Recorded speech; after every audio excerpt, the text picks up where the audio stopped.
নমস্কার বন্ধুরা, আয়াম বোসের আবার একটা নতুন ভিডিও। আর এই ভিডিওতে আপনাদের সঙ্গে রয়েছে আমি কুনাল।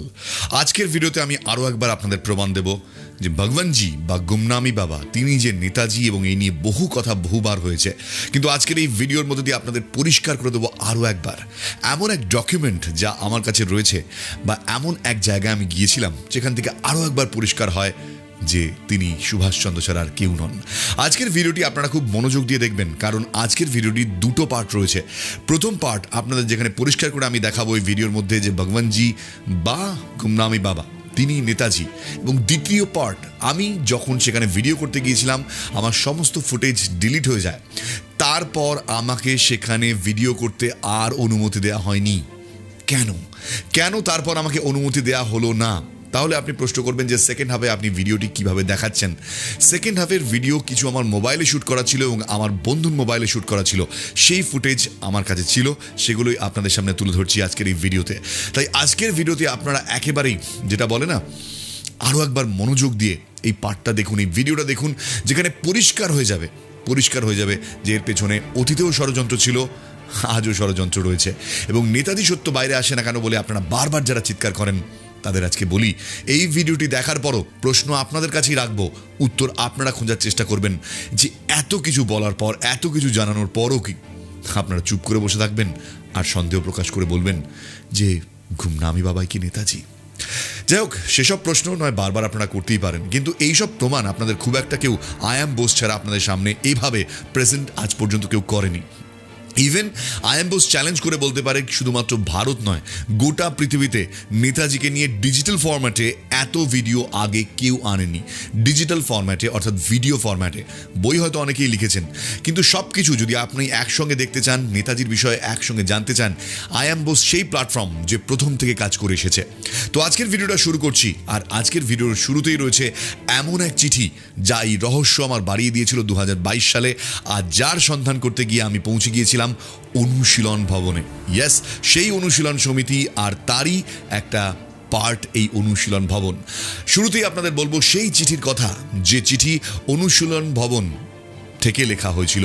অনুশীলনের এক সদস্য লিখেছিলেন আশুতোষ কালী 1963 সালে ভগবানজি ওরফে গুমনামি বাবাকে। তো চলুন, আজকের এই এপিসোডটা দারুণ হতে চলেছে।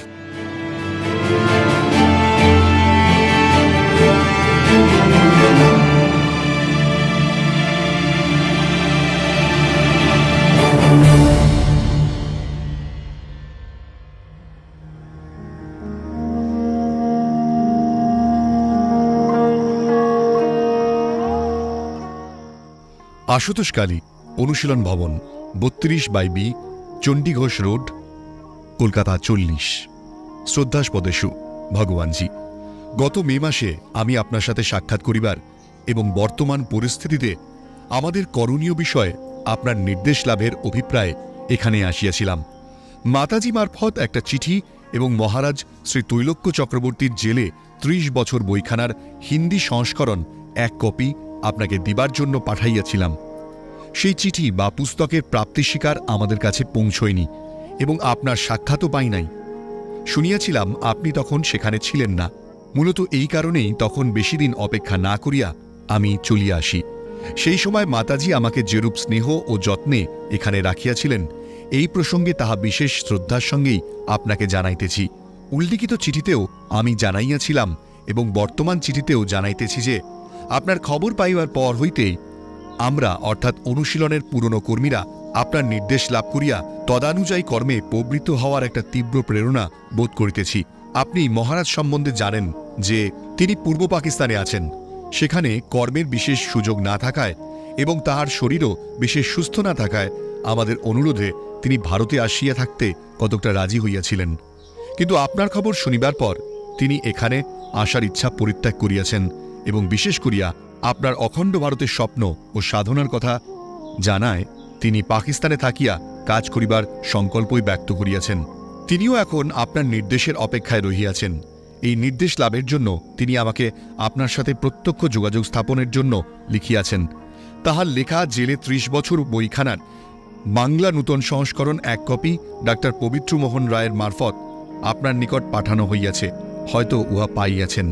আপনি বোধহয় অবগত আছেন যে আপনার অবস্থান সম্বন্ধে খবর জানিয়া আমি প্রথম ডক্টর পবিত্রমোহন রায়কে এখানে পাঠাই, কিন্তু যথোপযুক্ত সাবধান ও সতর্ক না হইবার ফলে তাহার কাজে কিছু কিছু গুরুতর ত্রুটি ঘটিয়াছে, এবং আমি জানিতে পারিয়াছি যে সেই ত্রুটির ফলে আপনাকেও অনেকটা অসুবিধায় পড়তে হইয়াছে, যাহাতে এই ত্রুটি আর না থাকে এবং আপনার কর্মসাধনা।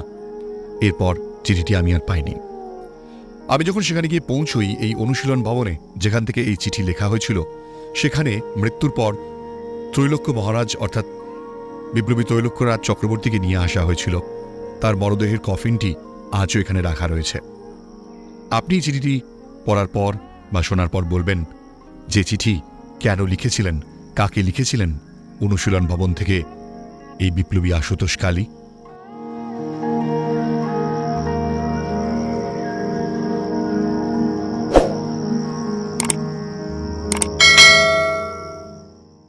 এই চিঠিটি আপনারা পড়লেন, মানে আমি পড়লাম, আপনারা শুনলেন, পরিষ্কার বুঝতে পারছেন যে এই চিঠিতে আর কাকে লেখা হতে পারে।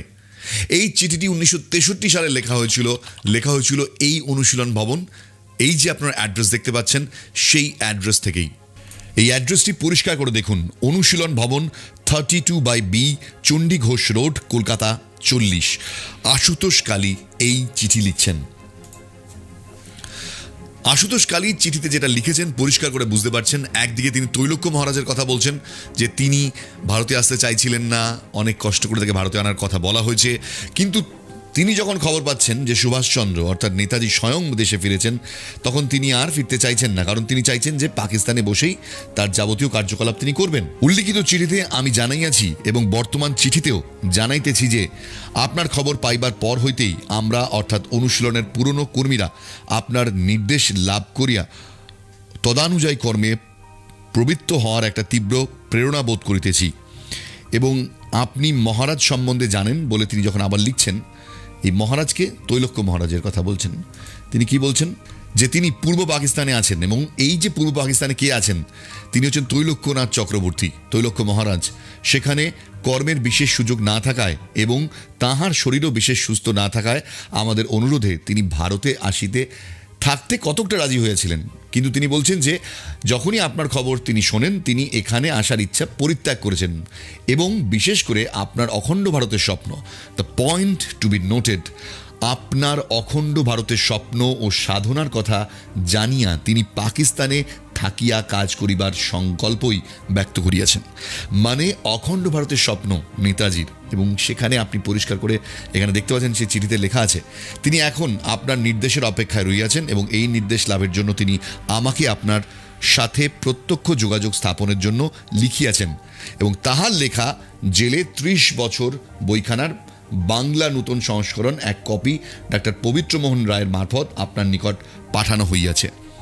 হয়তো উহা আপনি পাইয়েছেন। এটা তো আমি আগে চিঠিতে আপনাদের পড়ে বললাম। এই চিঠি থেকে পরিষ্কার একটা ব্যাপার আপনারা বুঝতে পারবেন, যেখানে আশুতোষ কালী, স্বাধীনতা সংগ্রামী আশুতোষ কালী, তিনি দাবি করছেন যে তিনি নাকি পবিত্রমোহন রায় যে গিয়েছিলেন ভগবানজির কাছে প্রথমবার, এবং এই প্রথমবার ভগবানজির কাছে যাওয়ার বিষয়টি জয়শ্রীর মারফতে, সম্ভবত আমি যতটুকু মনে করি জয়শ্রীর মারফতেই তিনি সেখানে যান, এবং আশুতোষ কালী প্রথম বিষয়টি তাকে জানিয়েছিলেন বলে তিনি চিঠিতে দাবি করেছেন। এখানে আরেকটা বিষয় আপনাদের জানিয়ে রাখি যে এই ভগবানজি বা গুমনামী বাবার বিষয়টি প্রথম সামনে কিভাবে এলো, মানে কলকাতায় বিষয়টি কিভাবে এলো। প্রথম প্রফেসর অতুল সেন যখন এই খবরটি পান তিনি গুমনামী বাবার সঙ্গে অনেক কষ্টে দেখা করেছিলেন, এবং এই অতুল সেন তিনি ফিরে এসে গোটা বিষয়টি নেহরুকে জানিয়ে দেন, এবং তারপর থেকে অতুল সেনকে আর কখনো সেখানে প্রবেশ করতে দেওয়ার অনুমতি দেওয়া হয়নি। এবং এরপরেই কিন্তু ধীরে ধীরে একের পর এক খবর হয়, যেটা আশুতোষ কালী বলছেন যে তিনি এই বিষয়টি পবিত্রমোহন রায়কে জানিয়েছিলেন। পবিত্রমোহন রায় তারপর সেখানে যান।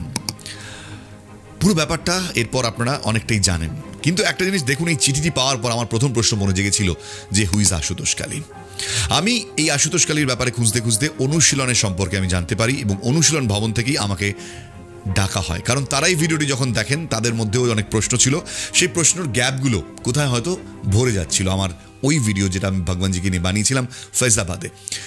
যখন আমি প্রথমবার গিয়েছিলাম ফৈজাবাদ, এবং সেখানে গিয়ে জার্নালিস্ট অশোক টন্ডন, যিনি এই গোটা বিষয়টি সামনে এনেছিলেন প্রথমবার, গুমনামি শব্দটি যিনি প্রথমবার সামনে আনেন, অর্থাৎ গুমনামি বাবা নামটা কিভাবে এলো, প্রথমবার নয়ালোকে যখন এই খবরটি ছাপে 1985-এ ভগবানজির মৃত্যুর পর, তখন অশোক টন্ডন যেহেতু নাম জানতেন না ওই সাধুর, তাই তাকে গুমনামি বলে সম্বোধন করেছিলেন এবং সেখান থেকেই গুমনামি বাবা বিষয়টি এসেছে। আপনার যদি সেই ভিডিওটি না দেখা থাকে তাহলে প্লিজ আপনি আমার এই চ্যানেলে এই ভিডিও ডেসক্রিপশনেও দেখতে পারেন, বা এই চ্যানেলেও কিন্তু সেই ভিডিওটি রয়েছে, সাংবাদিক অশোক টন্ডনের সেই ভিডিওটি প্লিজ দেখবেন। ये सब क्यों लिख रहे थे वहाँ? इतने बड़े बड़े लेटर है इस पैड पर पूरा क्यों लिख रहे थे भाई? ये देखिए 13 लोग बहुत ही महत्वपूर्ण बंगाल के हैं जिन्होंने एक इंक्वायरी के लिए कुछ लिखा था किसी के लिए, तो उसकी फोटोकॉपी यहाँ इनके पास क्यों भेज दी गई बाबा जी के पास? देखते हैं आशुतोष काली ने क्या लिखा। आशुतोष काली ने लिखा था, শ্রদ্ধাশু ভগবানজি, গত মে মাসে আমি আপনার সাথে সাক্ষাৎ করিবার এবং বর্তমান পরিস্থিতিতে আমাদের করণীয় বিষয়ে আপনার নির্দেশ লাভের অভিপ্রেয়। यानी वो वेट कर रहे हैं वो क्या उनको निर्देश दे। এখানে আসিয়াছিলাম মাতাজি মারফত একটা চিঠি এবং মহারাজ শ্রী তৈলক্য চক্রবর্তীর জেলে 30 বছর কি বইখানার হিন্দি সংস্করণ এর কপি আপনাকে দিবার জন্য পাঠাইয়াছিলাম। সেই ছবি বা পুস্তকের প্রাপ্তির শিকার আমাদের কাছে পৌঁছয়নি এবং আপনার সাক্ষাৎও পাইনি। শুনিয়াছিলাম আপনি এখন সেখানে ছিলেন, আপনি সেখানে ছিলেন না। देखिए ये राइटिंग है, ये राइटिंग है, इसको ले लो आप बड़ा হ্যাঁ मैं ये सब ले लेता हूँ। উল্লেখিত চিঠিতে আমি জানাইতেছি এবং বর্তমান চিঠিতেও জানাইতেছি যে আপনার খবর পাইবার পর হইতে আমরা অর্থাৎ অনুশীলনের পুরনো অনুশীলন ভবন কর্মীর আপনার নির্দেশ লাভ করিব। আচ্ছা ইয়ে মিলনা চাতে थे इनसे। তিনি পূর্ব পাকিস্তানে আছেন। কি পূর্ব পাকিস্তান আছে? সেখানে কর্মের বিশেষ সুযোগ না থাকায়, ও আচ্ছা বাংলাদেশকে বানান বললেন, সুযোগ না থাকা এবং তার শরীরও বিশেষ সুস্থ না থাকায়। তো আপনি इसमें क्या पता चला? এবং এখানেই আমি যখন যাই অনুশীলনে ভিডিও শ্যুট করতে, সেখানে গিয়ে আমি একের পর এক তথ্য পাই এবং দেখি যেখানে বলা হচ্ছে যে এই অনুশীলনের সদস্যরা তার অপেক্ষায় রয়েছে, তার নির্দেশের অপেক্ষায় রয়েছে। কারাই সদস্যরা, কেন তারা অপেক্ষায় রয়েছে, কতজন সদস্য সেখানে ছিলেন, আমি সেখানে যাওয়ার পর অবাক হয়ে যাই। আপনাদের জানিয়ে রাখি, এই অনুশীলন ভবন হচ্ছে ঠিক কুদঘাট মেট্রো স্টেশনের গায়ে। কুদঘাট যে টলিনালা রয়েছে, টলিনালার পাশেই। দারুণ কিছু ভিডিও আমি সেখানে শ্যুট করেছিলাম, সেটা অন্য কারণ ভিডিও ডিলিট হয়ে গিয়েছিল, ফুটেজ ডিলিট হয়ে গিয়েছিল, তার পেছনে অন্য রিজন। তার পেছনে হয়তো কোনো ধরনের কনস্পিরেসি, হয়তো না, কোনো রকমেরই কনস্পিরেসি নেই, কিন্তু কনস্পিরেসি অন্য জায়গায়, যেটা আমি ভিডিওতে আপনাদের বলবো। আমি সেখানে যাই, ওখানে দারুণ শ্যুট করি, সেখানকার সদস্যদের সঙ্গে কথা হয়, তারাই আমাকে কিন্তু সেখানে ডেকেছিলেন। এবং সেখানে যাওয়ার পর একের পর এক ভিডিওতে আমি পরিষ্কার জানতে পারি আশুতোষ কালীর কার্যকলাপ কী ছিল, তিনি এখানে কিভাবে ছিলেন, এবং তার সঙ্গে অন্যান্য বিপ্লবীরাও, তারা কিন্তু এই অনুশীলন ভবনে কেন থাকতেন। অনুশীলন ভবন আসলে তৈরি হয়েছিল 1960 সালে। আশুতোষ কালী তৈরি করেছিলেন সেই সকল স্বাধীনতা সংগ্রামী অনুশীলনে তাদের জন্য যাদের মাথা গোজার কোনো ঠাঁই ছিল না, ঠিকভাবে দুবেলা অন্নও জুটত না, যতক্ষণ না পর্যন্ত তারা পেনশন তাদের চালু হয়েছে। পরবর্তীকালে তারা তাম্রপত্র বা পেনশন পেয়েছিলেন, কিন্তু তার আগে পর্যন্ত এই ভবনেই ছিলেন। সমস্ত ফুটেজ তারপর আমার ডিলিট হয়ে যায়, কিন্তু আমি আমার বন্ধুর যে মোবাইলে তোলা ফুটেজ এবং আমার মোবাইলে তোলা কিছু ফুটেজ যেগুলো আমার কাছে ছিল, সেগুলো থেকে আজকে পরিষ্কার আপনাদের সেই আশুতোষ কালীর লিঙ্কটা জানাবো, যে লিঙ্ক থেকে আপনারা পরিষ্কার বুঝতে পারবেন যে একজন স্বাধীনতা সংগ্রামী, অনুশীলনের একজন সদস্য, তিনিই কিন্তু গুমনামি বাবা বা ভগবানজিকে ভগবানজি মেনশন করে লিখছিলেন, অন্য কেউ নয়। এই ভিডিওটি দেখার পর আপনার মনে প্রশ্ন জাগতে পারে যে তাহলে আশুতোষ কালীর কি প্রয়োজন ছিল গুমনামি বাবাকে লেখার, ভগবানজিকে লেখার, তার একটু দর্শন পাওয়ার জন্য, তার নির্দেশ পাওয়ার জন্য। এরপরও কি আমরা বলবো না যে এই মানুষটি গুমনামি বাবাই নেতাজি? তারপরও কি আরও প্রমাণ লাগবে? অনেক প্রমাণ তো ইতিমধ্যে দেওয়া হয়ে গিয়েছে। আপনাদের চলুন অনুশীলনের ভেতরে নিয়ে যাই, সেখানে গিয়ে দেখাই যে কি অবস্থা রয়েছে। বাংলা ভাষাভাষী মানুষ আজকে এই অনুশীলন ভবন দেখুক এবং জানুন যে ভারতের স্বাধীনতা সংগ্রামের ইতিহাসটা আজও মানে দর্শনার্থী দেখা হয়। আপনার অসংখ্য ধন্যবাদ আমাকে আইনবোসকে ইনভাইট করেছেন। 18 জন বিপ্লবী থাকতেন প্রায়, এরকম একটা সংখ্যা পাচ্ছি। ওনারা এখানে কেন থাকতেন, মানে কি দেখেন, এই অনুশীলন ভবনটা যেটা আমি শুনেছি যে তৈরি যারা করেছিল, যারা প্রতিষ্ঠার প্রথম উদ্যোক্তা, তার ভিতরে আশুতোষ কালী এবং কেদারেশ্বর সেন ছিলেন মূল আমাদের পরিকল্পনার মাথা আর কি। এগুলো একটা সময়তে শুনেছি, রঞ্জিতারুদারের কাছ থেকেই শুনেছিলাম যে তখন প্রথম অবস্থাতে এরা থাকতেন এই ওয়ারলেসে, ওখানে একটা ভাগবত আশ্রম ছিলেন আর কি, ওখানে টেম্পোরারি থাকতেন। তারপরে পরবর্তীকালে এই অনুশীলন ভবন তৈরি হয় এবং অনেকের সাহায্যে আর কি, গভর্নমেন্ট সাহায্য না, মানে বন্ধু বান্ধব বা যারা কাছে ছিলেন আর কি, প্রত্যেকে যে যাতায়াত করেছে সাহায্য করেছে এবং সেইভাবে তৈরি হয়েছে আস্তে আস্তে ভবন। তারপরেই ওরা আমার বাবা বাড়িতে আসেন সুস্থ হয়ে, তখনই প্রথম আফসোসকালেকে আমাদের বাড়িতে দিই। এটা কোন সাল? 58। 1958 সালে প্রথম দিন। আচ্ছা, আপনার বাবার নাম? আমার বাবার নাম বিধুভূষণ মজুমদার, বিপ্লবী বিধুভূষণ মজুমদার। আচ্ছা, সেই আলাপ আপনার সাথে? হ্যাঁ, সেই আলাপ আমাদের সাথে, আমরা ওনাকে জ্যাঠামশাই বলে ডাকতাম। উনি আমাদের বাড়ির কাছে একটা আশ্রম ছিল, আশ্রমটার নাম হচ্ছে ভাগবত সেবাশ্রম। সেই ভাগবত আশ্রমে থাকতেন উনি। সকালবেলা প্রায় প্রতিদিনই আমাদের বাড়িতে যেতেন, বাবা এবং উনি রুটি তরকারি খেতেন। ওনার সাথে কখনো সুভাষচন্দ্রকে নিয়ে কথা হয়েছে? উনি আমাদের বলতেন মাঝে মাঝে গল্পের ছলে।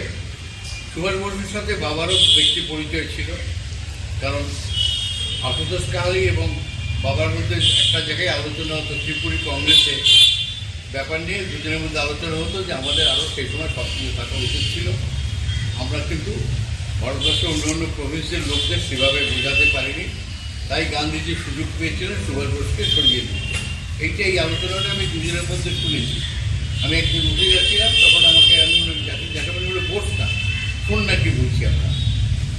আচ্ছা, জ্যাঠামণির একটা অদ্ভুত ব্যক্তিত্ব ছিল, ওনার কাছে যে একবার গেছে, কথাবার্তা বলেছে, সেই আকর্ষণ সে কিন্তু কোনোদিন বলতে পারে। আচ্ছা, এটা হচ্ছে আমার, মানে আমি ওই জ্যাঠামণি বলে বলতাম।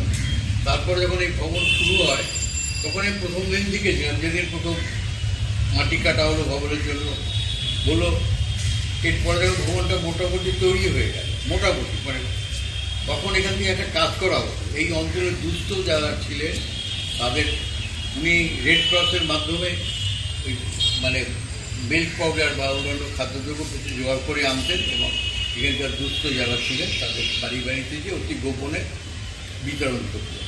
আমাকে 2-3 জায়গায় উনি পাঠিয়েছিলেন, দেখতো ওরা কতটা গরিব দেখে আসবি তুই। মানে এখানকার যারা ওনার কাছে যারা খবর দিতেন তাদের উপরে সবসময় যে ভরসা করতেন তারা, উনি একটা ক্রস চেকও করতেন। আমরা অ্যাকচুয়ালি আপনার ভিডিওতে যখন আমি চিঠিটা দেখি, তখন সেই লেটার হেডে আমরা এখানে আশুতোষ কালের অনুচিত, যার জন্য আমি আমার মেলাতে কোনো অসুবিধা হয়নি যে ওই চিঠি আর এই চিঠি একই জায়গা থেকে সোর্স। যার জন্য আমার খুব ভরসক লেগেছিল ব্যাপারটা যে এইখানে যে আমরা যে চিঠি বা ডকুমেন্টস আমরা ঘাটাঘাটি করছি, সেরকম একটা লোক কাউকে পাঠিয়েছে চিঠি, যেটা এখন সেটা নিয়ে একটা কন্ট্রোভার্সি বা একটা সৃষ্টি হয়েছে। তো সেটা হ্যান্ডরাইটিং অন্য চিঠির সাথে মিলে গেছে। মানে ওটা যে আশুতোষ কালী লিখেছিলেন তা নিয়ে। আচ্ছা, আমি চিঠিটা প্রসঙ্গে আছি, চিঠিটাতে যেখানে যে বার্তাটা তিনি দিচ্ছেন, আপনি চিঠিটা পড়েছেন সম্পূর্ণ। আপনার কি মনে হয় যে ওনারা কি নতুন করে কিছু আবার শুরু করার প্রচেষ্টা ছিল? এনারা যারা বিপ্লবীরা সেই সময় সম্ভবত 63 তো সেই সময় এনারা যথেষ্ট শক্ত ছিলেন, আর ওনাদের সবসময় মন মানসিকতা ছিল যে ওনারা কিছু একটা করবেন। ওনারা এই ভবনটা যখন প্রতিষ্ঠা করেন, তখন ওনাদের উদ্দেশ্য ছিল যে এখানে মানুষ গঠন করা হবে, মানে সেটা কোনো রাজনীতি বা ইয়ে থেকে দূরে থেকে মানুষের চরিত্র গঠন, মানুষের স্বাবলম্বন করা, সেগুলো ওদের উদ্দেশ্য ছিল। এই ভবনের আনাচে কানাচে বহু বিপ্লবীর ছবি, আমি যদি একটু এদিকটা আপনার দেখাই, এই ছবিটার কি ইতিহাস রয়েছে? এটা দিল্লিতে একটা অল ইন্ডিয়া রিভলিউশনারি কনফারেন্স হয়েছিল ডিসেম্বর 1958। আচ্ছা, ওখানে যে বিপ্লবীরা সারা ভারতবর্ষে এসেছিলেন, ওইটার একটা আচ্ছা, এইখানে আমি দেখতে পাচ্ছি প্রচুর বই রয়েছে। এই বইগুলোকে আপনারা উদ্ধার করতে পেরেছেন? এই বইগুলো আমরা এখনো সমস্ত উদ্ধার করতে পারিনি, তবে আমরা এগুলো চেষ্টা করছি যত তাড়াতাড়ি সম্ভব এগুলো একটা রক্ষণাবেক্ষণ করার বিশেষ দরকার। আর আলমারিগুলো দেখতেই পাচ্ছেন ভেঙে আছে। মূলত কি স্বাধীনতা সংগ্রামের উপর সব রকম বই আছে, কারণ এখানে একটা লাইব্রেরি চলছে। আমি আপনাকে একটা জিনিস দেখাচ্ছি, আপনি একটু আছে মেম্বাররা বসে রয়েছেন, আমি একটা এরকম পুস্তকের পেয়েছি। এখানে বেশিরভাগ বই পুরনো, প্রচুর অনুশীলন ভবন থেকে যেসব বইগুলো বেরিয়েছিল সেই সময়, দেখুন রাসবিহারীর উপর, এমনকি দেখুন শহীদ চন্দ্রশেখর আজাদ, বিপ্লবী সন্তোষ কুমার দত্ত, বিপ্লবীদের সংক্রান্ত বিষয় সেই সময় তাদের জীবনী যেমন এখানে রয়েছে। অনুশীলন সমিতির বিপ্লব প্রয়াস, মানে এই অনুশীলন ভবন তো অনুশীলন সমিতিরই পার্ট, কিন্তু আপনারা শুনলেন যেভাবে আলাদা করে পরবর্তীকালে বিপ্লবীদের উদ্দেশ্যেই তৈরি করা হয়েছিল। এ দেখুন, এটা হচ্ছে শ্রীধরন কর্তৃক মহারাজের জন্য তৈলকুনাথ চক্রবর্তীকে যখন সম্বর্ধনা দেওয়া হচ্ছে, ইন্দিরা গান্ধী পাশে বসে রয়েছেন। এটাও সেই বইয়েরই একটা পাতা। অনুশীলন সমিতির বহু জিনিসপত্র এখানে রয়েছে, মানে এরকম আমি শুনে দেখা যায় বিপ্লবী বিবেকানন্দ। এখানে গুরুত্বপূর্ণ এত তথ্য রয়েছে, এত কিছু রয়েছে। এটা একটা লাইব্রেরি, স্বাভাবিকভাবে এটাই থাকা, কিন্তু আপনারা এখনো পর্যন্ত এই লাইব্রেরিটাকে কি আদৌ অ্যাক্টিভ করতে পেরেছেন? আপাতত আমরা অ্যাক্টিভ করতে পারিনি। এটা 2000 সাল থেকে পর্যন্ত অ্যাক্টিভ ছিল, তখন অবশ্য রিডিং লাইব্রেরি ছিল। তো আমরা এখন চেষ্টা করছি যে এটাকে আবার রিভাইভ করে যদি অনলাইন হিসেবেও যদি আমরা চালু করতে পারি এই বইগুলো। এই বিল্ডিংটার এই যে ঘরটা, এখানেও ওনারা বসতেন। এখানে পায়রা বাসা বেঁধেছে, এখানে দেখি পায়রার ডিম পড়ে রয়েছে, এখানেও পায়রা বাসা বেঁধেছে ভেতরে। মানে এটা খুবই খারাপ অবস্থা, এখানে ভর্তি পায়রা। এই পুরোনো দিনের ফ্যান, বিল্ডিংয়ের ওপরে পলস্তারা খসে পড়ছে, খুবই খারাপ অবস্থা। পুরনো বিপ্লবীদের এখানে দেখুন পুরো চারিদিকে একেবারে আরশোলা থেকে শুরু করে নোংরা পুরো ভর্তি এখানে। পরিষ্কার করা হলো, এটা তো এক হাত ময়লা জমে গেছিল। আচ্ছা, ওই জায়গাটা ফাঁকা ফাঁকা, বছর এখানে ধরা হয়নি। আচ্ছা, ফাঁকা জায়গা বলে পায়রা ঢুকে যায়। হ্যাঁ, এটা খোলা হলো প্রায় যে আমরা আপ্রাণ চেষ্টা করছি এটাকে রিনোভেট করা। রেনোভেট করার চেষ্টা করছে। আপ্রাণ চেষ্টা হচ্ছে এখানে হ্যাঁ। এই যত বিপ্লবী থাকতেন হ্যাঁ, এই এখানে এলাকার মধ্যে এই সত্য ঘটক এখানে বসতেন এবং তাদের এই পেনশনের ব্যাপারটা সেগুলো দেখাশোনা। এই সত্য ঘটক সেই টেবিলটা পড়ে রয়েছে। আর এই দিকটায় মনে হয় আছে তো, এখানটা হচ্ছে এদিকে আবার ছাদে যাওয়ার রাস্তা। আচ্ছা, বিল্ডিংটা অনেকটাই বড় করেছিল। হ্যাঁ, ব্যাপারটা ওনার এটা মেনলি ওনার করার উদ্দেশ্য ছিল হ্যাঁ, বরিশাল থেকে যারা এখানে আসবে বা সেই সময় স্বাধীনতা সংগ্রামী হ্যাঁ। তাদের পুনর্বাসন দেওয়া, আচ্ছা যাদের আচ্ছা কেউ নেই আচ্ছা, তারা থাকবে কোথায়, রাইট, সেই কারণে সেই উদ্দেশ্য নিয়ে উনি এটা করেছিলেন। আচ্ছা, এবং পরবর্তীকালে ধরুন যারা যারা পেনশন হোল্ডার হলেন তাদেরও নিয়ে আসলেন এখানে, নিয়ে এসে তাদের সবকিছু করানো। আর 72 সালে যখন তাম্রপত্র দেওয়া হলো, ইন্ডিয়া গভর্নমেন্ট যখন কাজ চালু করলেন, তার থেকে যে টাকাটা পেতেন সেই সময় ওইটা দিয়ে তাদের চলে যেত। এখানে এসে আলাপ হলো। জয়াদিও এখানকার মেম্বার। এই বিল্ডিংটা এত পুরনো বিল্ডিং, ওপরে জয়াদি সম্ভবত বিপ্লবীদের থাকার ব্যবস্থা ছিল না, হ্যাঁ, নিচে ওপরে সব জায়গায় থাকতেন। না, নিচে থাকতেন, ওপরে থাকতেন। ও একজনই খালি এই ঘরটাতে থাকতেন, আচ্ছা, গাঙ্গুলি, নিতাই গাঙ্গুলি। আর বাকিরা সবাই ওপরে একটা ডরমিটরি মতো আছে যেটাতে বাকিরা সবাই থাকতেন। ওখানে আমি আর- যেতে পারবো? হ্যাঁ, অবশ্যই যেতে পারবেন। চলুন তাহলে একটুখানি ওপরে গিয়ে আপনাদের দেখাও। আপনি উঠুন। এই বিল্ডিংটা একটু পুরনো হয়ে গেছে। রক্ষণাবেক্ষণ কি মোটামুটি আপনাদের এখানে আর্থিক সাহায্য কিছু পান? না, এখন অবধি আমরা কোনো আর্থিক সাহায্য পাইনি। হ্যাঁ। আমরা নিজেরাই যেটুকু পেরেছি সেটুকু দিয়েই আমরা এটাকে কিছুটা কিছুটা করে মেরামত করার চেষ্টা করছি। অনেকাংশ তো ভেঙেও গেছে না? না, এটা তো বহু বছর ধরে মানে মেনটেন হয়নি, কিছু হয়নি, আচ্ছা। রং টং হয়নি, শহরে পাখি পায়রার বাসা পুরো একদম। খুবই খারাপ অবস্থা। নিচটা আমরা কিছুটা মেনটেন করার চেষ্টা করেছি, বাকি এরকম অবস্থাই হয়ে রয়েছে, কারণ বহু আচ্ছা। টাকার ব্যাপার। হ্যাঁ, তো এই ঘরটাতে বিপ্লবীরা থাকতেন? এই ঘরটাতেই থাকতেন। এটা ডরমিটরি মতো ছিল, যেমন আচ্ছা। আপনি দেখতে পাচ্ছেন যেখানে পরপর আরে এই যে খাট, এই জিনিসপত্র এগুলো সব ওদেরই, ওই সময়কার? ওই সময়কারই। এখানে থাকতেন রঞ্জিত তালুকদার। হ্যাঁ, আচ্ছা আচ্ছা। এই এই যে, আমার ছেলে ওনার ছবি, হ্যাঁ, হ্যাঁ, এটা হ্যাঁ। রঞ্জিত তালুকদারের ছবি। হ্যাঁ, এই থাকতো ফোনের ঘরে। ও আচ্ছা আচ্ছা, আচ্ছা, সন্তোষ চক্রবর্তী। সন্তোষ চক্রবর্তী। আচ্ছা, এরা যারা থাকতেন তাদেরই ছবি রয়েছে তো এখানে? না, তার মানেই নয় সবাই থাকতেন। মানে অনুশীলনের যারা হ্যাঁ, সদস্য? সভ্যদেরই ছবি আছে, প্রায় 300 ছবি পাওয়া 300 ছবি পাওয়া যায় 300 ছবি পাওয়া। টোটাল। আচ্ছা, একটু যে মারা গেছে তাদের ছবিগুলো দাও। আচ্ছা আচ্ছা ফ্যামিলির আচ্ছা, তরফ থেকেই হয়তো দিয়ে গেছে বা এরকম হয়েছে। একটু এদিক এই জায়গাটা থাকতো বিরোজাবাবু, বিপ্লবী বিরোজাবাবু, হাত কাটা ছিল। আচ্ছা আচ্ছা আচ্ছা, এই খাটগুলো তখনকার? সবই ওগুলো তো পরপর পরপর এগুলো পাতা পাতা। এগুলো সাজানো থাকতো, উপরে হ্যাঁ। রান্না হতো। হ্যাঁ। ওই আমাদের এখানে প্রেস ছিল, এই অনুশীলন ভবনের প্রেস ছিল হ্যাঁ। কর্নারে। আচ্ছা আচ্ছা, ওই প্রেসেই আমাদের এই অনুসরণ বার্তাগুলো সব ছাড়া। এই পাশের বাড়িটা আমাদের, এটা 1958 সালে তৈরি। ও এটা আপনাদের পাশের বাড়ি? পাশের বাড়ি, আমাদের বাড়ি। হ্যাঁ। আচ্ছা, এখানে ছবিগুলো তো সেই তো অনেক পুরনো বোঝা যাচ্ছে। এইটা কার ছবি? নামটা বোঝা যাচ্ছে না। মানে এগুলো মানে তারপর থেকে ওটা খোলা হয়নি না কিছু? না, কিছু খোলা হয়নি। এই ছবিটা বিপ্লবী পুলিন বিহারী দাসের বডির মানে সাথে অন্ত্যেষ্টির সময়, মানে অন্ত্যেষ্টির সময় সময়। বিপ্লবীদের মানে আচ্ছা, ওনার আচ্ছা, ওই ওই শিষ্যরা গ্রুপটা মিলে, শিষ্যরা মিলে এই ফুল ছবিটা ফটো তুলেছিলেন মৃত্যুকালীন। আর মানে মারা যখন গেছেন তখনই এটাই বোধহয় ওনার সৌরভ এই ছবিটা একটু দেখানো সম্ভব হবে? এই যে এই ছবিটা ওনার মৃত্যুর পরের ছবি, মৃতদেহের সঙ্গে তার সতীর্থরা। এইটা তো হ্যাঁ, এই ছবিটা। আচ্ছা, এখানে সেটা হাতে লেখা আছে অন্তিম সকালে বিপ্লবী পুলিন বিহারী দাস, জন্ম ৭৭ সালে আর মারা গেছেন 89 সালে। 90 সালে, ও আচ্ছা 49, হ্যাঁ হ্যাঁ সরি, দূর থেকে যা মনে হচ্ছে। এটা কার ছবি? এটা বোঝা যাচ্ছে না। যেখানে প্রচুর বিপ্লবীর ছবি আছে আমি দেখতে পাচ্ছি। তো এই জায়গাটাতে একটা জিনিস আমি অদ্ভুত জিনিস দেখাচ্ছি। এখানে দেখুন একটা মশারি এখনো রয়েছে। এটা কি বিপ্লবীদের ব্যবহার করা মশারি? নিশ্চয়ই না, ছেলেপিলে থাকতো এখানে। পরবর্তীকালে যারা থাকতেন। বিষ্ণুপুর থেকে কয়েকজন ছেলে এখানে রাখতেন এইসব ওদের মানে ওরা দেখাশোনা যখন করার আস্তে জন্য। আস্তে মারা যাচ্ছিলেন তখন- ওরা পড়াশোনা করতে এখানে সেটা আসতেন। কত বছর আগে? হ্যাঁ, ও তো 90-এর দশকে। 90, আচ্ছা সেই সময়। 80 থেকে 90 মানে আজ থেকে তাও 30 বছর আগে। হ্যাঁ, হ্যাঁ, থাকতেন না। 30 না আরো বেশি। এখানে 80 প্রথম থেকে 90-এর দশক। প্রথম থাকতো বিল্লু, তারপর থাকতো পবিত্র সিংহ। পবিত্র সিংহ সে সব ওনারা বিষ্ণুপুরে ছিলেন। দেখাশোনা করার দায়িত্ব ছিলেন। দেখাশোনা মানে এখানে এসে ওরা সেই পড়াশোনা বিছানা করতো। এখনো রয়ে গেছে। হ্যাঁ, এই রিসেন্ট আচ্ছা, ওই জন্য এটা এখানে রয়েছে। আশুতোষ কাহালি এখানে যারা থাকতেন আর কি, তারা চেয়েছিলেন যে স্বাধীনতাতে পাওয়ার জন্য যে স্যাক্রিফাইস ওনারা করেছিলেন, যে স্বাধীনতাটা কিভাবে এসেছিল, আগামী পরবর্তী প্রজন্ম মানে আমাদের জেনারেশন যেন ভারতবর্ষের ইতিহাসটাকে জানতে পারে যে দেশ স্বাধীন করার জন্য কি হারে তারা স্যাক্রিফাইস করেছেন, তবে আমাদের স্বাধীনতা। এটা সহজলভ্য নয়। যুগান্তর পার্টি বলুন, অনুশীলন সমিতি বলুন, এটা প্রত্যেকেই করেছেন।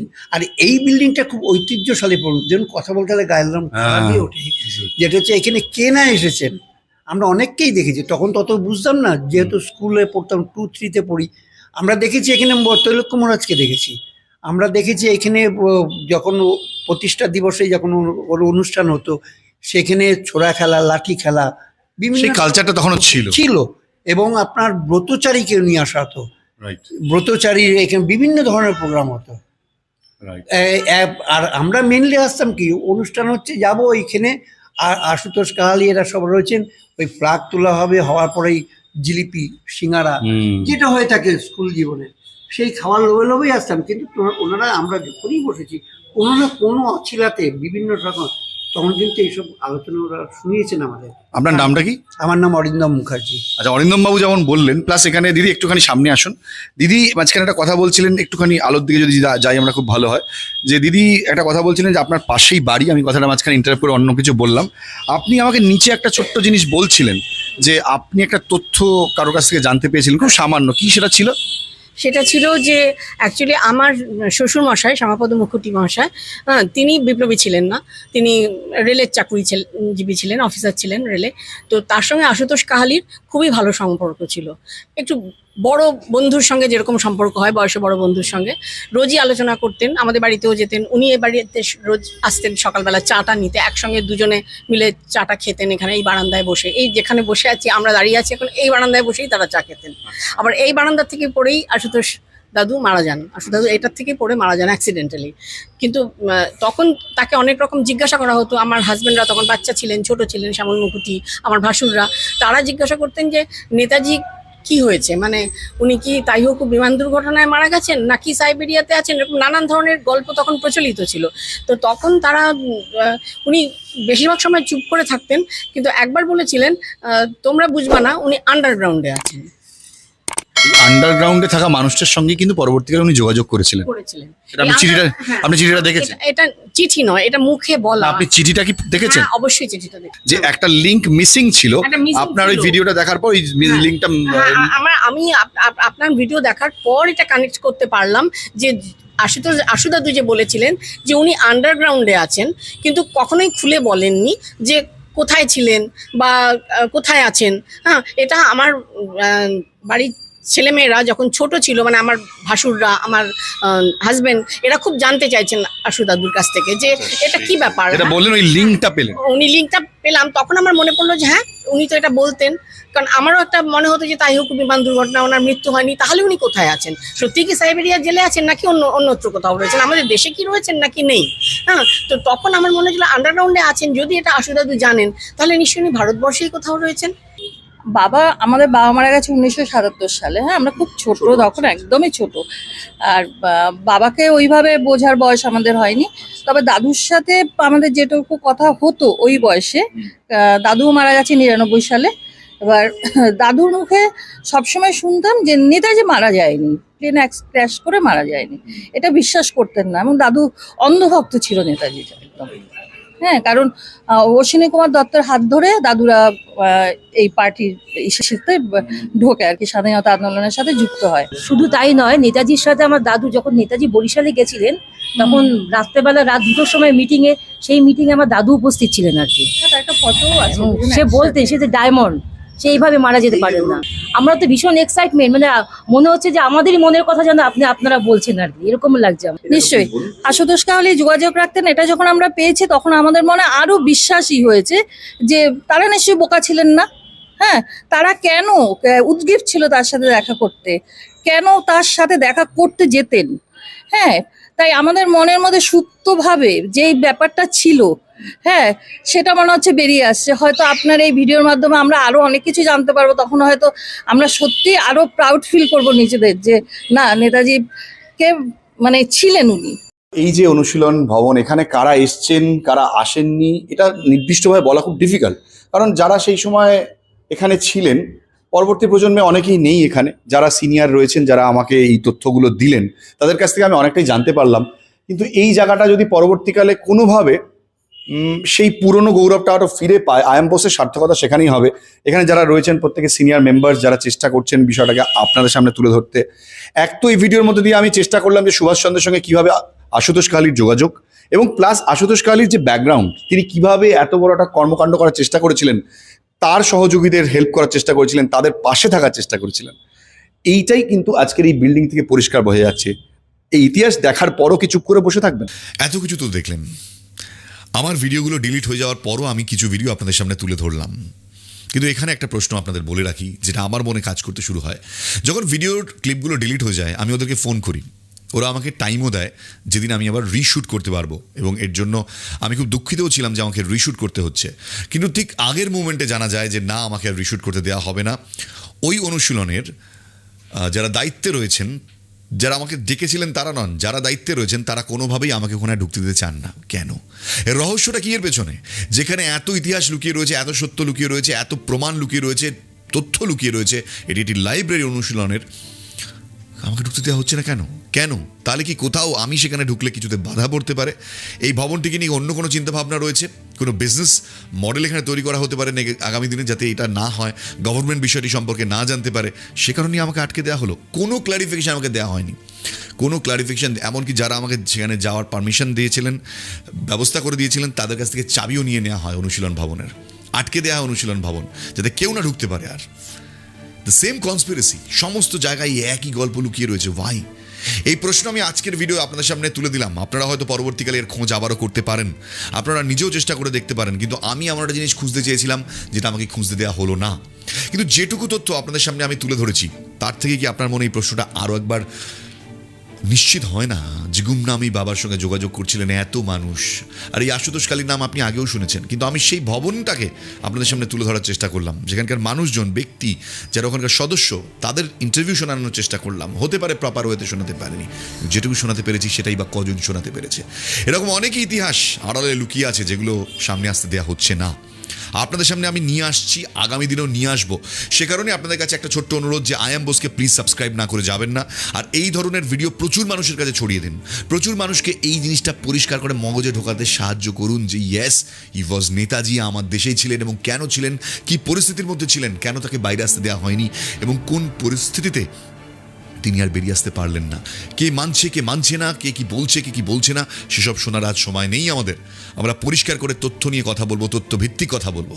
আর এই অনুশীলন ভবনের রহস্যটা কি, প্লিজ অনুশীলন ভবনের সদস্যরা, আপনারা কি ক্লিয়ার করবেন যে স্বাধীনতা সংগ্রামের ইতিহাস, যে লেগেসি আপনাদের সঙ্গে জড়িয়ে রয়েছে, সেখানে কি আজকে আপনি বিয়ে বাড়ি বা শ্রাদ্ধ বাড়ি তৈরি করবেন বলেই এই জিনিসটাকে আটকে রাখার চেষ্টা করলেন? প্লিজ উত্তরটা দেবেন।